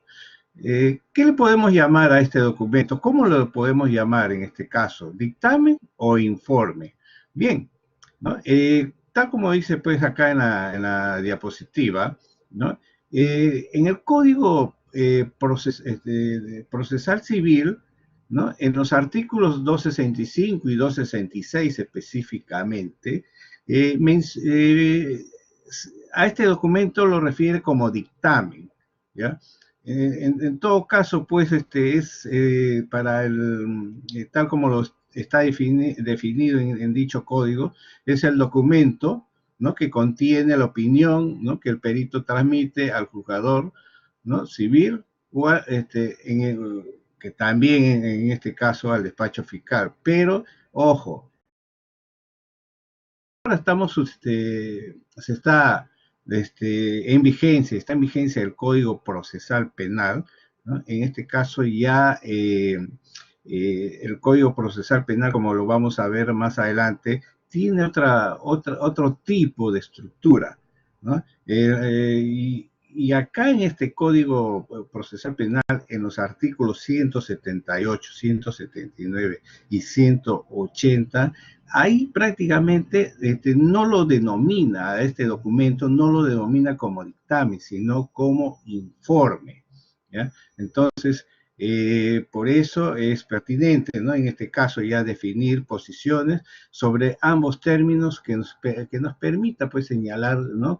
Qué criterios necesarios debemos emplear para el uso de un informe pericial. Vamos a verlo en todo caso. Como les decía, ¿no? Separando las dificultades de opiniones entre nosotros, los colegas, si es dictamen o si es informe, ¿no? Debemos pues adecuarnos en todo caso a lo que nos señala, por decir, los acuerdos que se ha tomado pues en nuestras convenciones y en los congresos nacionales, que también lo vamos a ver adelante, ¿no? Bien. Esto no quiere decir que, por ejemplo, un colega perito al presentar su informe lo llamen dictamen, ¿no? Y otro colega lo llame informe, ¿no? Pero vamos a ver también en qué momento debemos llamarlo, en todo caso, dictamen o informe, ¿no? Aun cuando ya el término dictamen está apareciendo. Ya casi la mayoría de los colegas peritos están utilizando el término de informe pericial. Bien, justamente acá, en esta parte de la diapositiva, pues, se define pues, como aquel documento escrito en el caso del informe, incluyendo la expresión de la opinión del perito sobre el asunto sometido a su conocimiento, el cual es elevado al jugador para el esclarecimiento o la dilucidación de algún hecho, ¿no?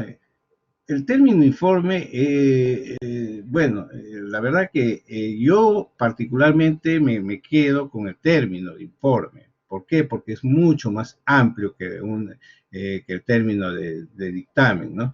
El término de informe, ¿por qué? Porque contiene, pues, secuencialmente todos los elementos, ¿no? que son y apreciados técnicamente por el perito, que en este caso, pues, le permite formarse una opinión para luego ser expresados en sus conclusiones, ¿no? Bien, el término dictamen, ¿no? Podemos decir que es una opinión o un juicio que se emite sobre algo, ¿no? Es la respuesta técnica a un asunto sometido a su conocimiento. No olvidemos que el término dictamen, ¿no? Es utilizado, por ejemplo, en el resultado del documento que emite pues un auditor, en este caso pues, ¿no?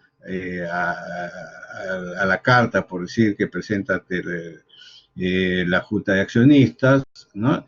Utiliza pues en este caso como dictamen. Bien, el perito puede emitir también una o varias opiniones según a que haya sido pues sometido para su conocimiento. Los peritos en este caso, pues, no formulan, o sea, dentro de sus conclusiones no presentan una sola conclusión, ¿no? Un solo acápite, por decir, o un punto como conclusión, sino lo presentan como varias conclusiones. Entonces, estaría correcto decir que cada punto se le podría llamar dictamen. Creo que no es pertinente, por eso digo que no es pertinente utilizar ese término dictamen, porque si no sería pues dictamen por cada conclusión a que el perito ha arribado. Lo más pertinente en este caso pues es utilizar informe donde como se dijo inicialmente, es mucho más amplio su aplicación. Pues el perito no presenta un dictamen por cada asunto, sino que genera varios dictámenes en un solo informe. Bien, lo que usualmente se utiliza, o se estila utilizar, bueno, ya les había manifestado, ¿no?, de que ya la gran mayoría de los peritos utilizan pues el término de informe. Y acá estoy dando un ejemplo, ¿no?, que normalmente se da en la práctica, ¿no? Como cuando, por ejemplo, ¿no?, el despacho fiscal hace una pregunta, ¿no?, y le pregunta al perito, señor perito, diga usted a qué conclusiones ha llegado en su informe pericial, ¿no? Es casi raro, la verdad, escuchar que los magistrados pregunten al perito diciéndole, señor perito, diga usted a qué conclusiones ha llegado usted en el dictamen pericial. No, sí. Ya en este caso los fiscales están utilizando el término de informe pericial. Bien,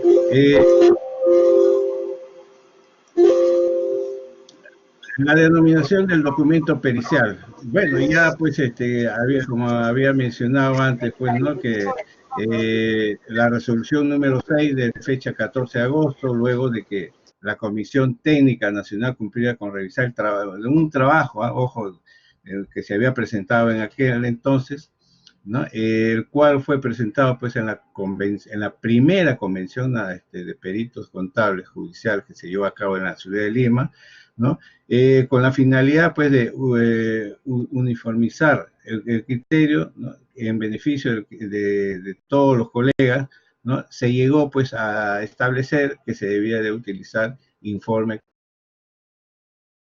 Eso es lo que el acuerdo que se ha llegado pues en dicho evento, ¿no?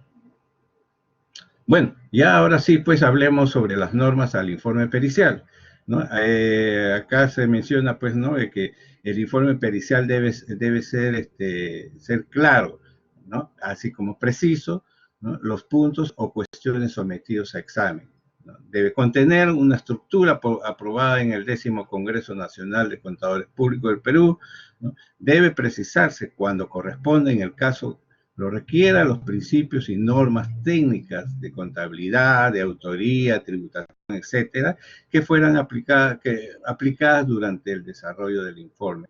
Y debe expresarse conclusiones ojo, esto es importante, las conclusiones deben ser concretas, deben ser precisas, ¿no? Podrán pues consignar salvedades, ni recomendaciones, ni juicios respecto a la responsabilidad de los litigantes.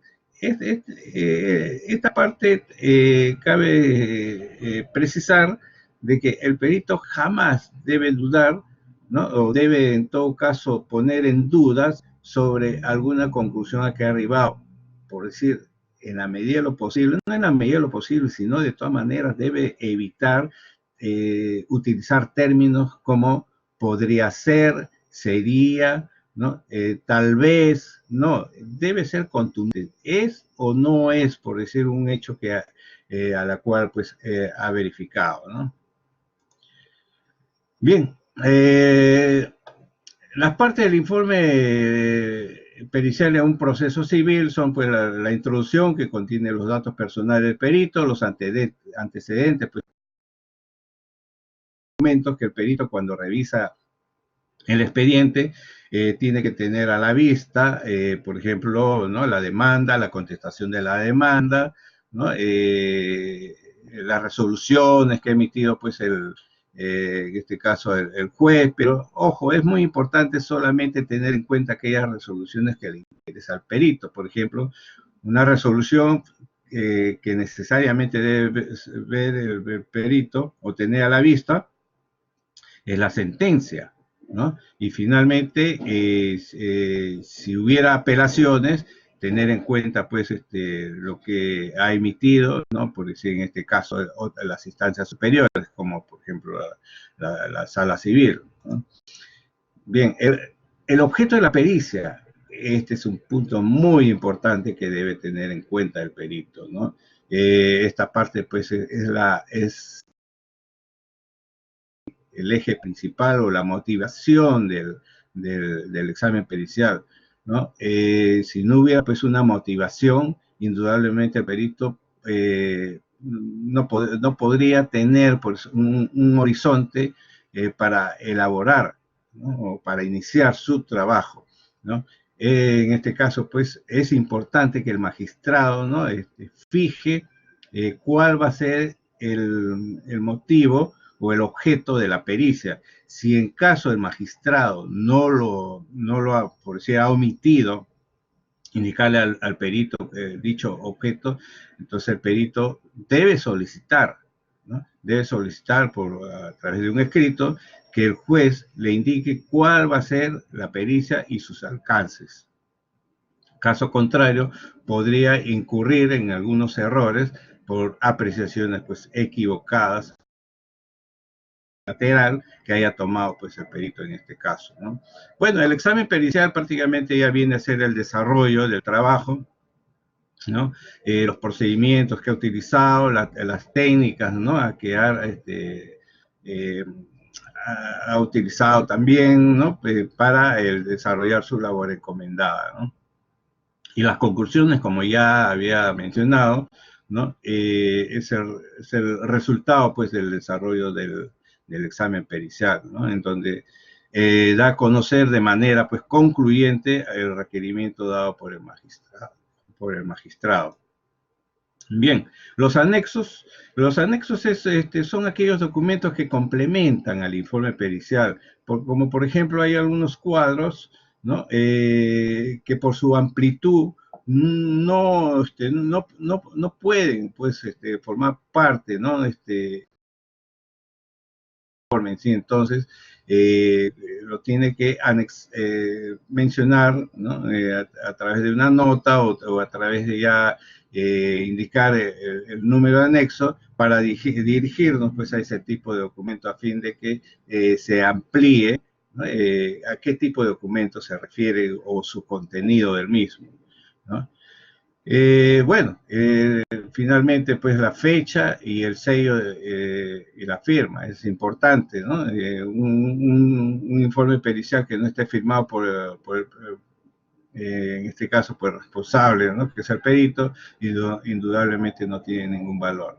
Por eso es importante que se lleve en el informe, se firme y se ponga pues el sello correspondiente del perito, ¿no? Y es importante también, ¿no? Yo, por ejemplo, acostumbro que todas las hojas,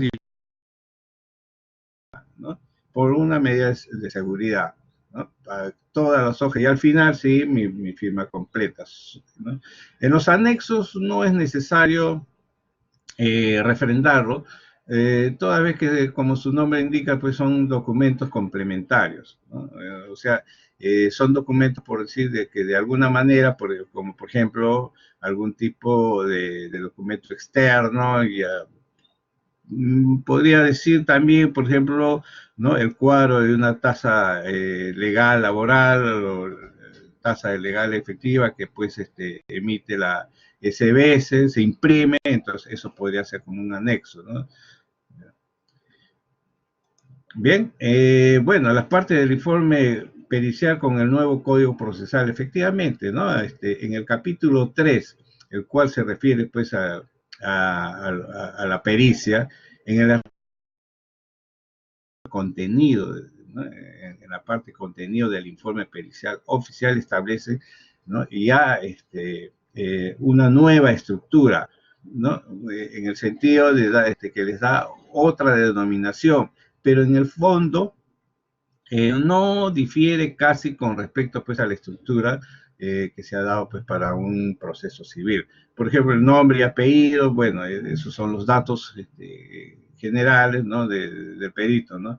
Aquí la descripción o situación del estado de hechos, sea persona, cosa, ¿no? Es la parte como que corresponde, pues, en este caso al proceso, a un informe pericial en el proceso civil, a la parte de antecedentes, ¿no? La exposición detallada a lo que se ha comprobado en relación al encargo. Bien, también forma parte, ¿no? Como un tema de lo que el perito pues ha evidenciado a través de la carpeta fiscal. Bien, la motivación o fundamentación del examen técnico, ¿ya? Este punto tiene estrecha relación con el objeto de la pericia, ¿no? En el proceso civil, por ejemplo, ¿no? Aquí el perito va a tener pues que indicar cuál ha sido la materia de su trabajo. Y ojo, es también importante que el despacho fiscal, en este caso el fiscal a cargo de la investigación, le indique al perito cuál va a ser, ¿no? la materia o el objeto de su examen pericial. Es importante eso, ¿ya? La indicación de los criterios científicos o técnicos médicos, bueno, en este caso, pues, el Código Procesal Penal, pues, no solamente es aplicable sino para la pericia en general, o sea, para otras especialidades, ¿no? Bueno, son aspectos que comprenden a los procedimientos y técnicas periciales, ¿no? Que el perito ha hecho uso de los mismos con la finalidad de arribar a las conclusiones convincentes que serán utilizados durante el desarrollo de la labor pericial. Bien, las conclusiones, ojo, las conclusiones también en un proceso, en un informe pericial, ¿no? Dentro del proceso penal es muy importante, porque normalmente los señores magistrados, en este caso los señores fiscales, ¿no? Lo primero que van son a ver son las conclusiones, ¿no? Y luego de eso, si quieren ampliar mayormente, ¿no? ¿En qué ha consistido a la conclusión a que el perito ha arribado? Entonces se dirige a la parte pues, del examen pericial, ¿no? Bien, finalmente pues viene la fecha, la firma, ¿no? del perito, en este caso, ¿no? Bueno, comentarios sobre la estructura del informe pericial en el fuero civil como en lo penal, ¿no? Bueno, acá hay un comentario que me ha permitido hacer de vuestro conocimiento, ¿no? Como un comentario particular, ¿no? Es que el perito en la especialidad de contabilidad debe tener cuidado de utilizar la adecuada estructura del informe según el fuero que le toca actuar, ¿no? Por ejemplo, ¿no? Puede suceder que si el perito presenta su informe en el fuero penal, ¿no? Presentado en un despacho fiscal, ¿no? O sea, en una investigación que se sigue ante la fiscalía, con la estructura que corresponde al fuero civil, es indudable, ojo, es indudable, sobre todo, defensa, ¿no? Podría indicar, ¿no? En una posible audiencia de sustentación, ¿no? Que ese informe pericial pues no se ajusta a lo que establece, pues, en este caso, el Código el Código Procesal Penal, ¿no? Y por una cuestión de forma, solamente por una cuestión de forma, ese informe podría caer. O sea que no se podría tener en cuenta, ¿no? Entonces, es muy importante también tener acá ya cuándo utilizar una estructura del informe pericial tanto en el fuero civil como en el fuero penal. ¿Ya? Bueno, contenido del informe pericial de parte. Dice el artículo 79 del Código Procesal Penal que establece que el perito de parte, ¿no? Que discrepe con las conclusiones del informe pericial oficial puede presentar su propio. a lo que está prescrito o lo que está establecido en el artículo 178, sin perjuicio de hacer el análisis crítico que le merezca pues, la pericia oficial. Aquí cabe indicar, pues, ¿no? que a veces no se da el caso, ¿no? Pero el Código Procesal Penal indica, pues, ¿no? que luego, ¿no? de que el fiscal, por decir, disponga una pericia de oficio, ¿no? Entonces el investigado puede presentar, ¿no? puede presentar a un perito de parte para que este perito de parte concurra, ¿no? Ante las oficinas de los peritos de oficio con la finalidad de ver cómo están llevando a cabo su labor, ¿no? Qué documentos están utilizando. Es el que se le da pues al perito de parte, ¿no? Y que está contemplado pues en el Código Procesal Penal. Pero esto tiene un plazo, el plazo pues es después de 5 días de que del inicio de la pericia pues de oficio, ¿no? Por tanto, el perito de parte, aun cuando no esté incorporado al registro de peritos fiscales, hay que tener en cuenta que no necesariamente un perito de parte debe ser del REPEC, o sea, del registro de peritos fiscales, ¿no? Sin embargo, debe de cumplir con el mismo esquema, ¿no? que le corresponde al perito de oficio. Esa es con la finalidad de que, en este caso, los señores fiscales tengan una mayor facilidad de analizar ambos documentos. En la misma estructura, al señor fiscal que está encargado de la investigación, después le será mucho más fácil comprender, ¿no? los puntos a que ha arribado pues, cada perito, ¿no? Ya sea el perito de oficio como el perito de parte. ¿Ya? Bueno, la estructura de dicho informe corresponde pues a un proceso de investigación penal, ¿no? Efectivamente, ya hemos mencionado eso, ¿no? Bueno, el informe contable judicial, ¿no? Acá se menciona pues que luego de haber expuesto el esquema de un informe contable judicial, podemos arribar que se trata pues de un documento elaborado por un experto en finanzas, contabilidad, tributación, otros temas afines de la profesión contable cuya finalidad es aportar al juzgador elementos o argumentos técnicos para que pueda formar su conocimiento respecto relacionados con cuestiones contables, financieras, tributarias o similares, que lógicamente el juez no está pues obligado a conocer pues estas técnicas y si no está obligado, lógicamente va a tener que recurrir, en este caso, pues a especialistas, ¿no? Bien, finalmente, pues el perito contable debe ser un profesional con suficientes conocimientos contables para poder ayudar al juez. Ojo, al inicio yo estaba mencionando, pues, que las normas para la pericia contable son 3, ¿no? Las normas personales, las normas para la ejecución del trabajo y las normas para el informe pericial. Justamente las normas personales indica, ¿no? Esas normas que el perito debe tener pues, el conocimiento necesario, ¿no? de prácticamente de todas las especialidades.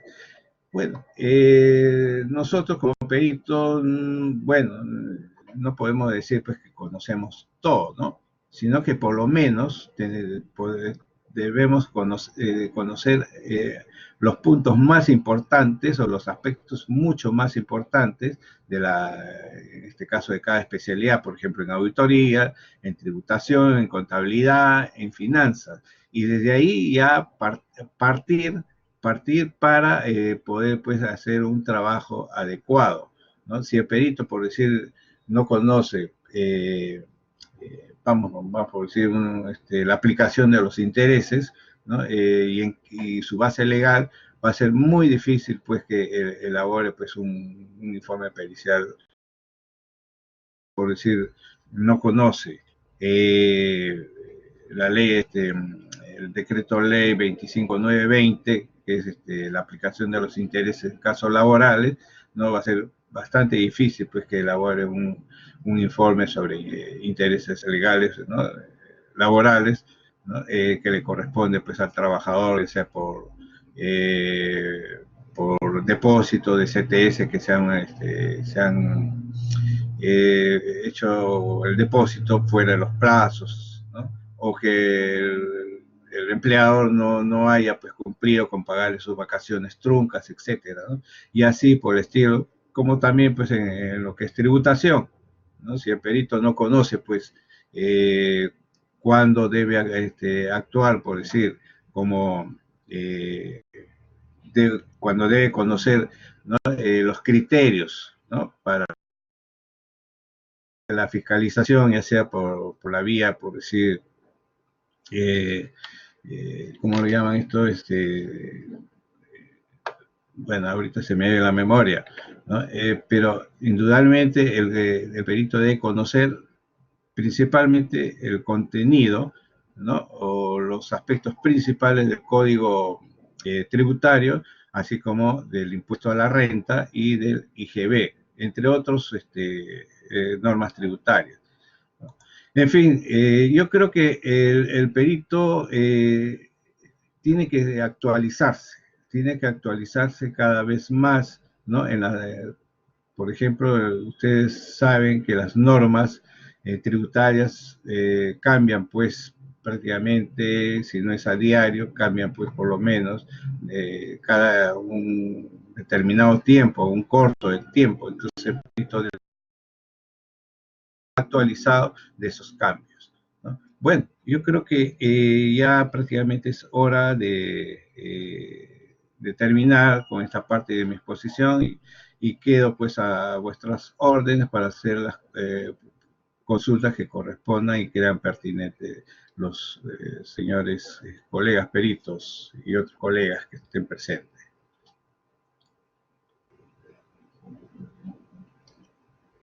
Si hubiera alguna consulta o alguna información complementaria que se les pudiera aclarar, estoy a disposición. CPC Tito Pereira, ¿qué tal? Buenas tardes con todos, una vez más con usted. Tenemos justamente ahora la consulta de la CPC María Guzmán, lo está saludando y hace la siguiente consulta. Lo leo. A ver, dice, Sí, dígame. ¿de qué forma el perito contable judicial podría ayudar a los litigantes a reducir la carga procesal y agilizar los procesos judiciales del Poder Judicial? ¿Y en qué momento considera pertinente hacerse público un informe pericial? Ya, creo que hay dos preguntas, ¿no? El primero es que si el perito puede ayudar, ¿no? a descongestionar la carga procesal, ¿no? de un determinado juzgado, ya sea en lo civil o en lo penal. Efectivamente, ¿no? Efectivamente, siempre, sí, o lógicamente, siempre y cuando que el juez, ¿no? O el fiscal requiera los servicios, pues en este caso del perito, que en la mayoría de los casos sí se da, o sea, la participación del perito en este caso, pues es para los magistrados es importante, ¿no? Entonces, en la medida que el perito, pues, realice un trabajo idóneo, un trabajo eficiente y sobre todo también oportuno, lógicamente la carga procesal de alguna manera para los señores jueces va a disminuir. ¿Por qué? Porque si el perito, por decir, no realiza un informe pericial, pues, como de manera, pues, clara, precisa, contundente, ¿no? El magistrado podría inclusive hasta nombrar a otro perito a fin de que le aclare, pues, requiere el juez, ¿no? De esa manera, pues, el perito podemos indicar que es parte, ¿no? de la descongestión, pues, de la carga procesal, ¿no? dentro de un juzgado. Bien, en cuanto a la segunda pregunta, si más no me equivoco, si el peritaje puede ser, puede ser público, ¿no? Es importante indicar que, por ejemplo, dentro de un proceso penal, hasta que no culmine, ¿no?, el proceso de investigación, inclusive hasta la sentencia, ese documento, el informe pericial, inclusive los documentos que ha tenido a la vista el perito son de carácter reservado, ¿no? Por eso es que cuando nosotros juramentamos, sobre todo pues ante un despacho fiscal, ahí nos hacen esa guardar la reserva correspondiente de los documentos que hemos tenido a la vista, así como del informe pericial. Otra pregunta, por favor. Ya. Bueno, si no hay otra consulta, termina pues mi participación y agradezco pues, ¿no?, a la Junta de Decanos por la gentil invitación que han tenido hacia mi persona y por la confianza, ¿no?, del mismo. En todo caso, espero haber cubierto la expectativa, ¿no?, a los colegas que han estado a la vista o escuchando, ¿no?, estos comentarios que he tenido la oportunidad de transmitirles. Muchas gracias a todos ustedes, ¿no?, y a la Junta de Decanos. Hasta otra oportunidad. Y un feliz día para todos los contadores que la pasen muy feliz, que tengan muchos éxitos, no solamente en lo que ha pasado el año, sino en lo sucesivo. Felicidades para todos nuestros colegas. Gracias.